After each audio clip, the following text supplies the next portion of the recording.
Rahul വേട്ടയിൽ sister Lucy കളപ്പുരയുടെ പ്രതികരണം. നമസ്കാരം, ITV ന്യൂസിലേക്ക് സ്വാഗതം. മാന്യപ്രേക്ഷകരെ, നിങ്ങൾക്കറിയാമല്ലോ, മിഷൻ 60യുടെ 21ാം ദിനമായ ഇന്ന് നിങ്ങൾ ഇനി കേൾക്കുവാൻ പോകുന്നത് സിസ്റ്റർ ലൂസി കളപ്പുരയുടെ ഒരു പ്രതികരണമാണ്. സിസ്റ്റർ ലൂസി കളപ്പുരയെക്കുറിച്ച് നിങ്ങൾക്കറിയാം. മഠങ്ങളിലെ ചൂഷണങ്ങൾക്കെതിരെ ശക്തമായി പ്രതികരിച്ച് മാധ്യമ ശ്രദ്ധ നേടിയ ഒരു കന്യാസ്ത്രീയാണവർ. സിസ്റ്റർ ലൂസി കളപ്പുരയുടെ ആത്മകഥയായ കർത്താവിൻ്റെ നാമത്തിൽ എന്ന ആത്മകഥയിൽ മഠത്തിലെ ചൂഷണങ്ങളെക്കുറിച്ച് വളരെ വ്യക്തമായി അവർ രേഖപ്പെടുത്തിയിട്ടുണ്ട്. നമുക്കറിയാം, കുറവലങ്ങാട് മഠത്തിൽ കന്യാസ്ത്രീ പീഡനത്തിനിരയായപ്പോൾ ആ കന്യാസ്ത്രീയോടൊപ്പം നിൽക്കുകയും ഫ്രാങ്കോ ബിഷപ്പിനെ അതിരൂക്ഷമായ ഭാഷയിൽ വിമർശിക്കുകയും അതുപോലെ മഠത്തിൽ കന്യാസ്ത്രീകൾ നേരിടുന്ന ചൂഷണങ്ങൾക്കെതിരെ ശക്തമായി പ്രതികരിക്കുകയും ചെയ്ത സിസ്റ്റർ ലൂസി കളപ്പുരയെ മഠത്തിന് പുറത്താക്കുവാൻ ഇവർ കിണഞ്ഞു പരിശ്രമിച്ചു. പലതരത്തിലുള്ള ആരോപണങ്ങൾ ഇവർ ഉയർത്തി. മഠത്തിൽ ഒരു വനിതാ മാധ്യമപ്രവർത്തകയെ കൊണ്ട് താമസിപ്പിച്ചു, ഡ്രൈവിംഗ് പഠിച്ചു, സഭാപ്രവർത്തകരെക്കുറിച്ച്, സഭാധികൃതരെക്കുറിച്ച് മാധ്യമങ്ങൾക്ക് അഭിമുഖം നൽകുന്നു, ലോൺ എടുത്ത് കാറ് വാങ്ങി, അങ്ങനെ ഗുരുതര ആരോപണങ്ങളൊക്കെ ഉന്നയിച്ച് സിസ്റ്റർ ലൂസി കളപ്പുരയെ അവർ ആയിരുന്ന മാനന്തവാടി ആസ്ഥാനമായിരുന്ന ഫ്രാൻസിസ്കൻ ക്ലാരിസ്റ്റ് മഠത്തിൽ നിന്നും പുറത്താക്കുവാൻ ശ്രമിച്ചു. ഒരു സമയം മാധ്യമങ്ങളിൽ ലൂസി കളപ്പുര നിറഞ്ഞു നിന്നു. കാരണം ശക്തരായ കത്തോലിക്ക സഭയ്ക്കെതിരെ സകല മാധ്യമങ്ങളെയും പർച്ചേസ് ചെയ്ത വായടപ്പിക്കുന്ന കത്തോലിക്ക സഭയ്ക്കെതിരെ സാധാരണഗതിയിൽ കന്യാസ്ത്രീകളുടെ ശബ്ദം പുറത്തു വരില്ലായിരുന്നു. കന്യാസ്ത്രീകളുടെ വിവരം പുറത്തു വരുന്നത് മാധ്യമങ്ങളിലൂടെ നമുക്കറിയാം. ഒന്നുകിൽ ഏതെങ്കിലും ഒരു കിണറ്റിൽ മരിച്ച നിലയിൽ, അല്ലെങ്കിൽ പാറമടയിൽ മരിച്ച് പൊങ്ങിയ നിലയിൽ, അതല്ലെങ്കിൽ ഏതെങ്കിലും ഒരു ഫാനിൽ ജീവനൊടുക്കിയ നിലയിൽ കണ്ടെത്തിയ വാർത്തകളാണ് നമ്മൾ കേട്ടിട്ടുള്ളത്. അല്ലാതെ കന്യാസ്ത്രീ മഠങ്ങളിലുള്ള കന്യാസ്ത്രീകളെക്കുറിച്ച് യാതൊരു വിവരവും പുറത്തു വരുന്നില്ല. അപ്രകാരമുള്ള എന്ത് വാർത്തകൾ വന്നാലും നമുക്കറിയാം, സഭ എന്ത് വില കൊടുത്തും അത് മുക്കിയിരിക്കും. അഭയ കേസ് മുതൽ നമുക്കറിയാം,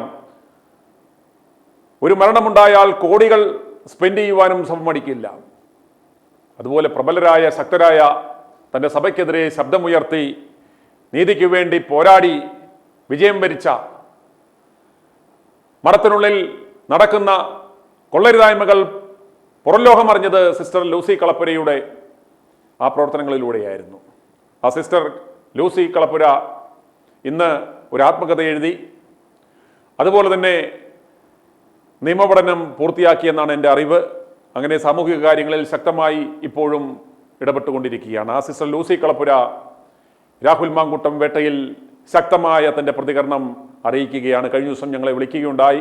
സിസ്റ്റർ ലൂസി കളപ്പുര അറിയിച്ച ആ പ്രതികരണം നമുക്കൊന്ന് കേൾക്കാം.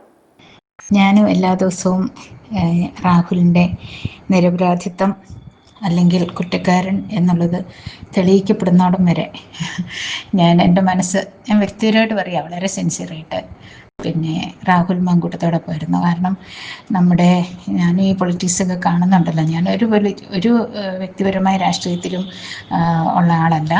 പക്ഷേ നമ്മുടെ സംസ്ഥാനത്തിൻ്റെ നല്ലൊരു നിലനിൽപ്പിനെ ആഗ്രഹിക്കുന്നയാളാണ്. അപ്പോൾ ഈ രമേശ് ചെന്നിത്തല, സതീശൻ, ഇവരുടെ രണ്ടുപേരുടെയും ഭാഗത്തെ ഇതാരും പറയുന്നത് കേട്ടിട്ടല്ലോ കേട്ടോ, എൻ്റെ മനസാക്ഷിയിൽ നിന്ന് ഞാൻ പറയുന്ന അവരുടെ രണ്ടുപേരുടെയും നടപ്പും അവരുടെ ഈ രാഷ്ട്രീയത്തിലുള്ളവരുടെ ഒരു കളിയും നമുക്ക് പുതിയൊരു കോൺഗ്രസിൻ്റെ നിലനിൽപ്പിന് ഒട്ടും ചേർന്നതല്ല.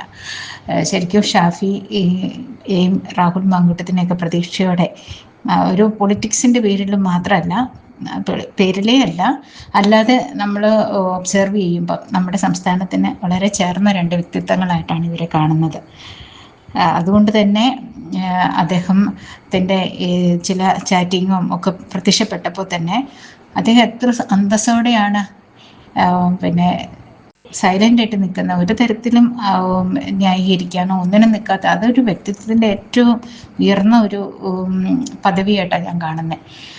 ആരോപിക്കപ്പെട്ടപ്പോൾ ന്യായീകരിക്കാതെ നിൽക്കുന്ന ഒരു പൊളിറ്റീഷ്യൻ എന്ന് പറയുന്നത് സോ ഹൈ ലെവലാണ് അദ്ദേഹത്തിൻ്റെ. അവിടെ നിന്ന് തന്നെ നമുക്ക് അദ്ദേഹത്തെ നമുക്ക് വ്യാഖ്യാനിച്ചെടുക്കാൻ പറ്റും. അപ്പോൾ അങ്ങനെയുള്ളൊരു വ്യക്തിത്വത്തെ പിന്നെ ഇന്ന് നിയമസഭയിൽ അദ്ദേഹം പ്രത്യക്ഷപ്പെടുകയും കൂടെ ചെയ്തപ്പോൾ ശരിക്കും ഞാനും സന്തോഷിച്ചു ഒത്തിരി. സുനിലിൻ്റെ ഞാൻ ഓടിച്ചിട്ടാണെങ്കിലും നോക്കുന്നുണ്ട് ഇടയ്ക്കൊക്കെ. പക്ഷെ അദ്ദേഹത്തിൻ്റെ ആ നിഷ്പക്ഷതയ്ക്ക് വേണ്ടിയിട്ട് അദ്ദേഹം തെറ്റുകാരനല്ല, അത് കോടതിയാണ് വിധിക്കേണ്ടത്. അതായത് അവർ കോടതി വഴി പോകുന്നുണ്ടല്ലോ ഗവൺമെൻറ്. അപ്പോൾ പക്ഷെ അങ്ങനെയുള്ള ഒരു വ്യക്തിത്വത്തിന് വേണ്ടി സംസാരിക്കാൻ കാണിച്ച ആ ഒരു ഔചിത്യം മാത്രമല്ല, മറ്റുള്ളവരെയൊക്കെ നന്നായിട്ട് വിമർശിക്കാനുള്ള ഒരു ധൈര്യം ഉണ്ടല്ലോ, അതിനെ അപ്രീഷിയേറ്റ് ചെയ്യുന്നു. So congratulations. രാഹുലിനെ പറയാൻ എപ്പോഴെങ്കിലും ഒരു വോയിസ് കിട്ടിയാൽ എൻ്റെയും കൂടെ അഭിപ്രായം അദ്ദേഹത്തെ അറിയിക്കുക, ഒരു ചാൻസ് കിട്ടിയാൽ. Okay, thank you. And also ഷാഫിക്കും. സോ ഗ്രേറ്റ് പേഴ്സണാലിറ്റീസ് ആണ് ഇവർ രണ്ടും. പ്രതീക്ഷയോടെ ജനസമൂഹം നോക്കിക്കാണുന്ന പൊളിറ്റിക്സിന് അപ്പുറം എന്തായാലും എല്ലാ വിജയങ്ങളും നേരുന്നു. സുനിൽ വിജയിച്ചുകൊണ്ടാണ് ഇരിക്കുന്നത്, നമ്മൾ കാണുന്നുണ്ട്. പ്ലസ് ഈ രണ്ട് വ്യക്തിത്വങ്ങളെയും ബഹുമാനിക്കുന്നു. i2i News, an eye for truth. i2i News subscribe ചെയ്തിട്ടില്ലാത്തവർ ഇപ്പോൾ തന്നെ സബ്സ്ക്രൈബ് ചെയ്യുക. നോട്ടിഫിക്കേഷൻ ലഭിക്കുവാൻ ബെൽ ബട്ടണും അമർത്തുക.